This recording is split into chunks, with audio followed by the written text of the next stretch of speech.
بالله من الشيطان الرجيم. بسم الله الرحمن الرحيم. يا صاحبي السجن أرباب متطهرون خير أم الله الواحد القهار. کے میرے دو ساتھیوں، کیا الگ الگ اللہ بہتر ہے یا ایک اللہ مقدس ہے؟ جیسے کل کہا تھا، یوسف علیہ السلام کو ان کے بھائیوں نے کنویں میں ڈال کر یعقوب علیہ السلام کے پاس روتے ہوئے آئے اور کہا کہ ہم اپنے بھائی کو کھیل کود میں تیرے سامان کے پاس رکھا تھا، اس کو بھیڑیا آیا اور کھا گیا۔ یعقوب علیہ السلام بے ہوش ہو گئے اور ہوش میں آئے تو اپنے بھائیوں کو بتاؤ، سچ سچ بتاؤ کیا معاملہ ہے؟ اگر اس کو بھیڑیا کھا گیا تو مجھے اس کا کوئی قسم کا عذر بتلاؤ تاکہ میں یقین کر لوں۔ بھائیوں نے صبح میں مشورہ کیا کہ ہمیں کیا کرنا ہے۔ صبح کو انہوں نے ایک بھیڑیے کو پکڑ کر لائے اور یعقوب علیہ السلام کو کہا، یہی وہ بھیڑیا ہے جس نے آپ کے بچے کو کھایا ہے۔ وہ بھیڑیے یعقوب علیہ السلام کے سامنے آگے کیا گیا۔ اس بھیڑیے نے کہا کہ میں تو میرے بھائی کو ڈھونڈنے کے لیے دور سے آیا ہوں، ہم پر حرام ہے کہ ہم کسی نبی کی جسم کو کھائیں۔ پھر یعقوب علیہ السلام نے ان سب کو کہا کہ بس ولد لکم انفسکم امرا، تم نے ایک معاملہ گھڑ لیا ہے۔ پھر یعقوب علیہ السلام صبر کرتے رہے، یہاں بھائی کنویں میں ڈال کر بھائی کا انتظار کرتے تھے کیا ہوتا ہے۔ یہودا روزانہ کھانا بھی پہنچانے جا رہا تھا، اس کے دل میں اس کی محبت بھی تھی۔ اخیر میں ایک قافلہ آیا اور قافلے نے پانی لینے کے لیے اپنے ایک آبکش کو، پانی لانے والے کو بھیجا، جیسے کہ ہوتا ہے۔ تو جیسے پانی لینے گیا، اس نے ڈول ڈالی تو اس میں تو یوسف علیہ السلام پکڑ کر بیٹھ گئے۔ جیسے کھینچا تو اس نے آواز لگایا کہ یا بشرا ھذا غلام، خوشخبری، یہ تو لڑکا ہے۔ انہوں نے اس کو چھپا لیا اور یہاں یوسف علیہ السلام کے بھائی کو بھی پتہ چل گیا۔ ڈھونڈتے قافلہ والے کے پاس آئے اور کہا، یہ تو ہمارا غلام ہے، تم نے کیوں چھپا لیا؟ آپس میں معاہدہ ہو گیا کہ چلو یہ ہمارا غلام ہے، بھاگ رہا تھا، تم اس کو خرید لو۔ انہوں نے ان کو بیچ دیا۔ وَشَرَوْهُ بِثَمَنٍ بَخْسٍ دَرَاهِمَ مَعْدُودَةٍ، انہوں نے تھوڑی قیمت میں ان کو بیچ دیا۔ ان کا مقصد بیچنا نہیں تھا بلکہ یوسف علیہ السلام کو باپ سے اور اپنے سے دور کرنا تھا۔ یوسف علیہ السلام کی قیمت کیا لگا جا سکتی ہے، انہوں نے چھوٹی سی قیمت میں ان کو بیچ دیا۔ اور یہ قافلے والے پہنچے، یہ جا رہا تھا مصر کی طرف، دوسری طرف، اور اللہ تعالیٰ نے ان کو راستہ بھٹکا دیا اور اس کنویں کے پاس آ گئے اور یوسف علیہ السلام کو لے کر چلے گئے اور مصر کے اندر پہنچے۔ ان کی قیمت لگائی گئی، یوسف علیہ السلام کی قیمت ان کے سونے کے برابر، چاندی کے برابر، مشک ان کے جسم کی قیمت، ان کے تول کے برابر اتنی قیمت لگائی گئی۔ اور ان کو خریدنے والے عزیز مصر جو وزیر منتری تھا، وزیر خزانہ تھا، اس نے خرید لیا۔ اس کی کوئی اولاد نہیں تھی اور کہا جاتا ہے کہ وہ نامرد تھا۔ اس نے اپنی بیوی جو زلیخا تھی اس کو کہا کہ اس کو اچھی طریقے سے رکھو، اس کو غلام بنا کر نہیں رکھنا ہے جیسے غلام بنایا جاتا ہے، ہمیں امید ہے کہ یہ ہمیں فائدہ پہنچائے یا اس کو ہم اپنی اولاد بنائے۔ یوسف علیہ السلام یہاں پلے بڑے اور یہاں جیسے بڑے ہوئے، یوسف علیہ السلام پر ان کی جو آقا تھی، سردار بھی تھی، اس کی نظر بھی ہوئی اور یوسف علیہ السلام کو اپنی طرف مائل کرنا چاہا۔ لیکن یوسف علیہ السلام تو نبی تھے، معصوم ہوتے ہیں انبیاء علیہ السلام، ان سے کوئی گناہ ہوتا ہی نہیں، یہ ان کی طرف متوجہ نہیں ہوئے۔ اخیر میں اس نے یہ کیا کہ یوسف علیہ السلام کو 7 دروازے کے اندر لے کر 7 کمروں کے اندر تالے لگائے اور پھر یوسف علیہ السلام کو کہا، آجا میں تجھے پکارتی ہوں، اور ایسے سو گئی جیسے بیوی اپنے شوہر کے لیے سو جاتی ہے، اور اس وقت پکارا۔ لیکن یوسف علیہ السلام کے دل میں یہ تھا کہ میں اس سے کیسے بچوں، اور اس عورت کے دل میں یہ تھا کہ اس کی خواہش میں کیسے اس سے پوری کروں۔ یہاں یوسف علیہ السلام اللہ کی ایک نشانی دیکھتے ہیں اپنے باپ کو۔ یعقوب علیہ السلام انگلی اپنے منہ میں دبائے ہوئے ہیں اور کہا کہ یوسف، تو فوراً وہ رک جاتے ہیں اور پھر دوڑتے ہیں دروازوں کی طرف۔ دروازے بند ہیں لیکن دوڑتے ہیں۔ معلوم ہوا کہ آدمی کو گناہوں سے بھاگنا چاہیے اپنی کوشش کے مطابق۔ یہاں چاروں طرف دروازے بند ہیں اور ایک عزیز مصر جو بادشاہ کی بیوی ہے اور بڑی خوبصورت ہے، وہ اپنے گناہ کی طرف بلاتی ہے، لیکن یوسف علیہ السلام اس سے بچتے ہیں اور بچنے کے لیے اپنے آپ کو دوڑاتے ہیں۔ اور جیسے دوڑتے ہیں تو دوڑتے دوڑتے ایک دروازہ کھلتا ہے تالا ٹوٹ کر، اسی طرح دوسرا تیسرا۔ اس عورت کو پتہ چلتا ہے تو وہ عورت بھی دوڑتی ہے اور آخری دروازے کے پاس دوڑتے ہیں یوسف علیہ السلام، اور یہ پکڑے جاتے ہیں۔ وہ پیچھے سے پکڑ لیتی ہے ان کے گریبان کو اور یوسف علیہ السلام کو کھینچتی ہے، لیکن یوسف علیہ السلام فوراً باہر نکل جاتے ہیں اور دروازے کے پاس اپنے بادشاہ، اپنے آقا جو عزیز مصر ہوتا ہے، اس کو پا لیتے ہیں۔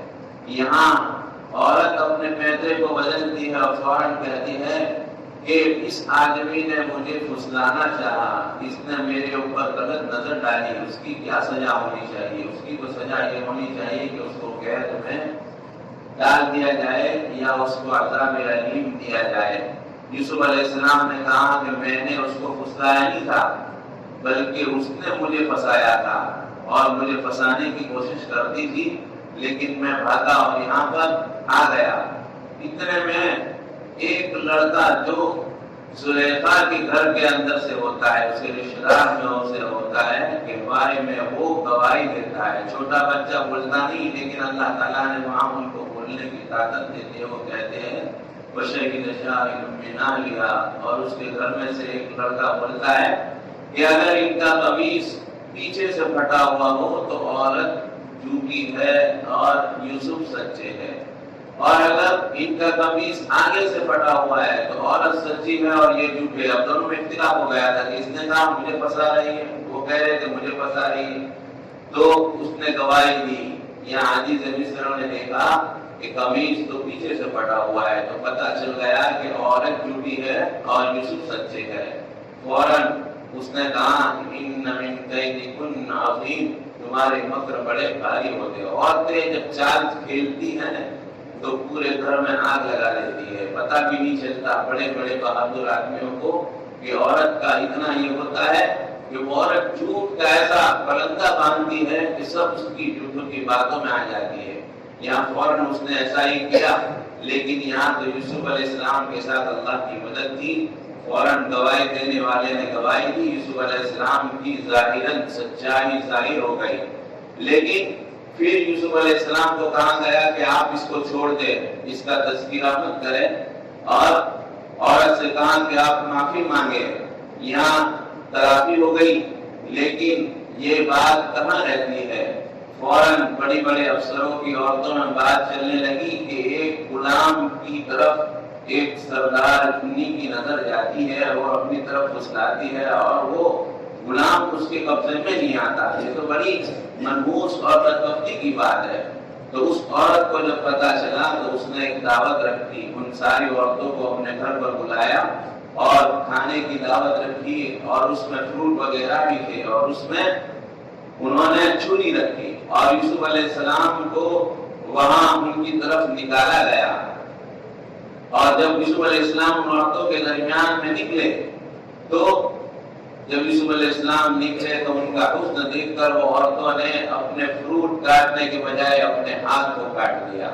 فوراً اس عورت نے کہا کہ تم نے یوسف کے حسن پر اپنے جسم کاٹ ڈالے، تو میں ان کے ساتھ رہتی ہوں تو میرا کیا حال ہوگا؟ فوراً ان کو پتا چلا کہ واقعتاً یہ تو بڑا شریف اور بڑا فرشتہ نما آدمی ہے۔ فوراً ان کو سمجھانے لگی وہ عورتیں اور کہنے لگی کہ یہ تمہاری آقا ہے، سردارنی ہے، ان کی بات ماننی چاہیے۔ بلکہ وہ ساری عورتیں یوسف علیہ السلام کو کہنے لگی مجھ سے اپنی ضرورت پوری کر لو۔ فوراً یوسف علیہ السلام نے اللہ تعالیٰ سے پناہ چاہی اور اس وقت زلیخا نے کہا کہ میں اس مرد کو کہہ رہی ہوں کہ میرے ساتھ پورا فعل کر، اگر نہیں کرے گا تو میں اس کو جیل میں قید کر دوں گی۔ اور یوسف علیہ السلام نے کہا کہ مجھے جیل جانا پسند ہے لیکن یہ کام کرنا پسند نہیں ہے، اس لیے کہ اللہ تعالیٰ سے گناہ کرنے سے آدمی دور ہو جاتا ہے، لیکن جب مصیبت آتی ہے تو مصیبت سے آدمی اندر پھنس جاتا ہے تو اس سے تو آدمی قریب ہو جاتا ہے۔ فوراً یہاں ان کو یہ چرچا ہونے لگا تو یوسف علیہ السلام کو جیل میں بھیج دیا گیا۔ ان جیل میں یوسف علیہ السلام کے ساتھ 2 آدمی بھی، 2 خادم جیل میں جانے لگے، ان کے ساتھ بھیجا گیا۔ ایک تو پانی پلانے والا تھا اور ایک بادشاہ کا کھانا پکانے والا تھا۔ انہوں نے بادشاہ کے خلاف سازش رچی تھی اور ان کو زہر پلا کر بادشاہ کو مارنے کا پلان اور منصوبہ تھا۔ یہاں جیسے کھانا پکانے والے نے کھانا پیش کیا اور پلانے والے نے پینا پیش کیا، فوراً کھانے کھلانے والے نے کہا کہ یہ پانی مت پیجیے، اس میں زہر ملا ہوا ہے، اور جب کھانا پیش کیا گیا تو اس پلانے والے نے کہا کہ اس کھانے میں زہر ہے، آپ کھانا مت کھائیے۔ اب دونوں پر ایک دوسرے الزام لگا رہے ہیں۔ یہاں کھلانے والے نے تو زہر نہیں پلایا تھا لیکن پلانے والے نے اپنے پلانے میں زہر ملایا تھا۔ بادشاہ نے جب پتا چلا تو پلانے والے کو پانی پلایا گیا یا دوسرے کو پلایا، اس نے نہیں پیا۔ کھلانے والے نے جب کھانا بنایا تو اس کو کہا گیا اس کو کھانے کو کھا، اس نے کھایا، اس لیے کہ وہ کیا تھا، اس نے تو یہ زہر ملایا ہی نہیں تھا، اس نے فوراً کھانا کھا لیا۔ لیکن دونوں پر الزام تھا کہ دونوں نے بادشاہ کو مارنے کے لیے زہر ملایا ہے، تو ان دونوں کو جیل میں رکھ دیا گیا۔ یہاں یوسف علیہ السلام کے ساتھ یہ دونوں جیل میں پہنچے ہوئے تھے، وہی قصہ چل رہا ہے۔ تو وہی ہے کہ یوسف علیہ السلام کے ساتھ 2 نوجوان داخل ہوئے اور یوسف علیہ السلام کے احسان اور برتاؤ کو دیکھ کر سارے ان کے فدا ہو گئے۔ سارے لوگ یوسف علیہ السلام کے ساتھ بڑا اچھا برتاؤ کرتے تھے، ان کو بڑا مانتے تھے، اس لیے کہ یوسف علیہ السلام ہر ایک کے کام آتے تھے، ان کی خدمت کرتے تھے، ان کے سب کچھ کام آتے تھے۔ حتیٰ کہ جو جیل کا آفیسر تھا بھی، وہ بھی کہہ رہا تھا اگر میری چلتی تو آپ کو جیل سے آپ کو چھوڑ دیتا، لیکن میرے اختیار میں نہیں ہے، لیکن میں آپ سے بڑی محبت کرتا ہوں۔ اس وقت یوسف علیہ السلام نے کہا تھا کہ آپ مجھ سے محبت نہ کریں، اس لیے کہ جس نے مجھ سے محبت کی، مجھ سے محبت کرنے کے بعد میرے پر مصیبت آئی۔ یعقوب علیہ السلام نے بچپن میں ان کی پھوپھی نے ان سے محبت کی تو میرے اوپر چوری کا الزام لگا، باپ نے مجھ سے محبت کی تو مجھے کنویں میں جانا پڑا، اور عزیز مصر کی بیوی نے مجھ سے محبت کی تو مجھے جیل میں آنا پڑا، اور اگر آپ بھی مجھ سے محبت کریں گے تو پتہ نہیں مجھ پر کیا بتا سکتی ہے۔ معلوم ہوا کہ تم اللہ سے محبت کرو، اور آدمی کو اللہ سے محبت کرنی چاہیے جس نے محبت بنائی، جس نے ساری کائنات کو بنائی۔ پوری دنیا جو بنانے والے ہیں وہ اللہ تعالیٰ ہے۔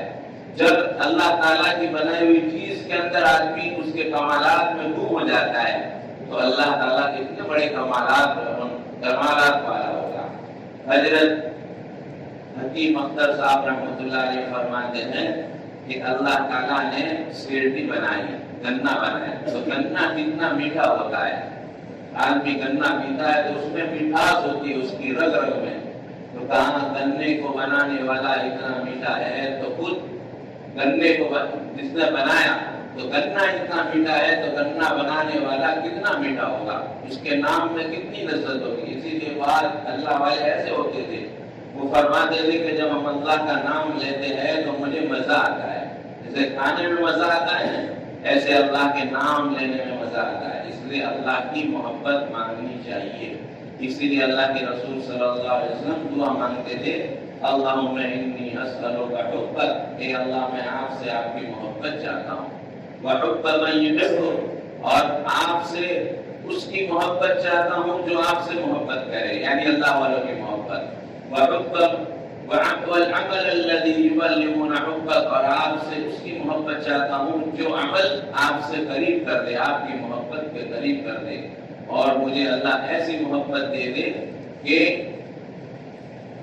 کہ مجھے اپنی جان سے اور اپنے مال سے اور اپنے عزیز سے بھی زیادہ محبت اور ٹھنڈے پانی سے بھی زیادہ محبت آپ کی مجھے محبوب ہو جائے. یہ ماننا چاہیے کہ جیسے ابھی روزہ ہے تو روزے کے اندر آدمی کو ٹھنڈا پانی بڑا محبوب لگتا ہے، تو کہاں اس ٹھنڈے پانی سے بھی اللہ آپ کی محبت مجھے پیاری ہو جائے. ومن الماء بارد، تو اللہ کی محبت مانگنی چاہیے. آدمی کو دوسروں کی محبت میں اتنا گم ہو جانا کہ اللہ تعالیٰ کے احکام میں گم، اللہ کے احکام چھوڑ دے، یہ بڑی بدبختی کی بات ہے. تو یہاں دونوں قیدی ساتھ میں تھے اور یوسف علیہ السلام سے کہا کہ ہم نے ایک خواب دیکھا ہے. خواب کیا دیکھا ہے؟ کہ میں ایک شراب نچوڑتا ہوں، شراب نچوڑ کر اپنے آقا کو پیش کرتا ہوں. اور دوسرے نے خواب میں یہ دیکھا کہ میں نے روٹیاں پکائی اور روٹی پکانے کے بعد اس روٹی کو میرے سر پر رکھی. تو سر پر میں نے جیسے روٹیاں رکھی تو میرے سر پر پرندے آتے ہیں، وہ پرندے اس سر میں سے روٹیاں لے جاتے ہیں.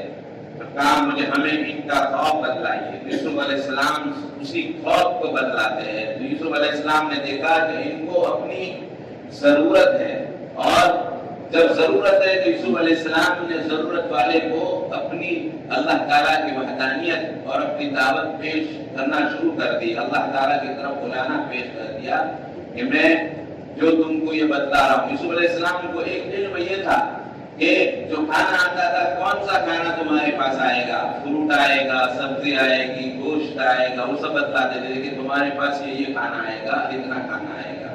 تو آدمی کو تعجب ہوتا تھا کہ ہمارے پاس ہم کو پتہ نہیں کیا کھانا آئے گا، ان کو پتہ چل جاتا ہے. تو ایسا لگتا تھا کوئی جوتش کہتا ہے. اس لیے یوسف علیہ السلام نے کہا یہ جو مجھے علم ہے، خواب کا علم، خواب کی تعبیر کا علم. آدمی جب خواب دیکھتا ہے تو اس کا کوئی مطلب ہوتا ہے.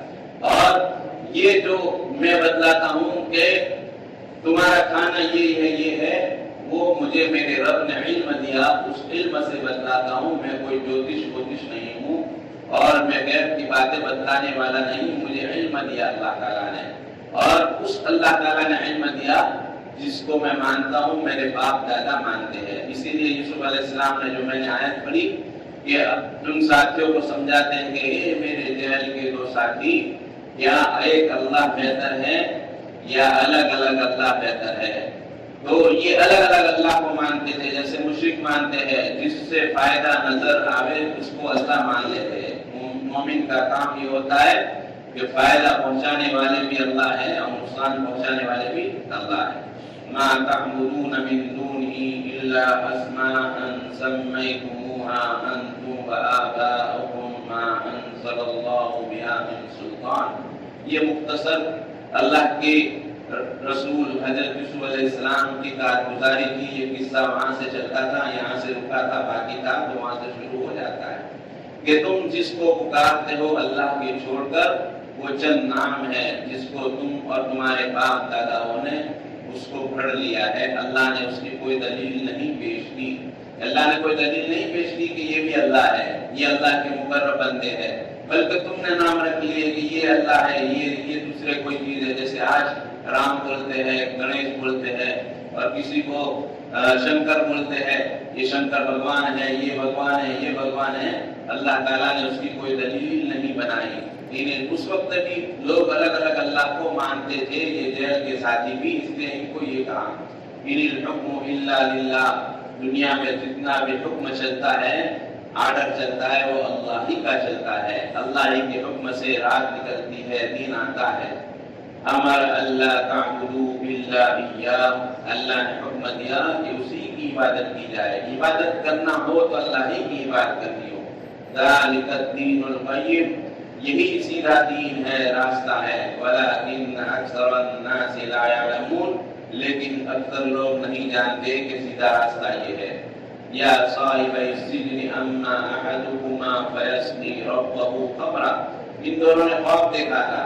اب خواب کا مطلب بتلاتے ہیں یوسف علیہ السلام.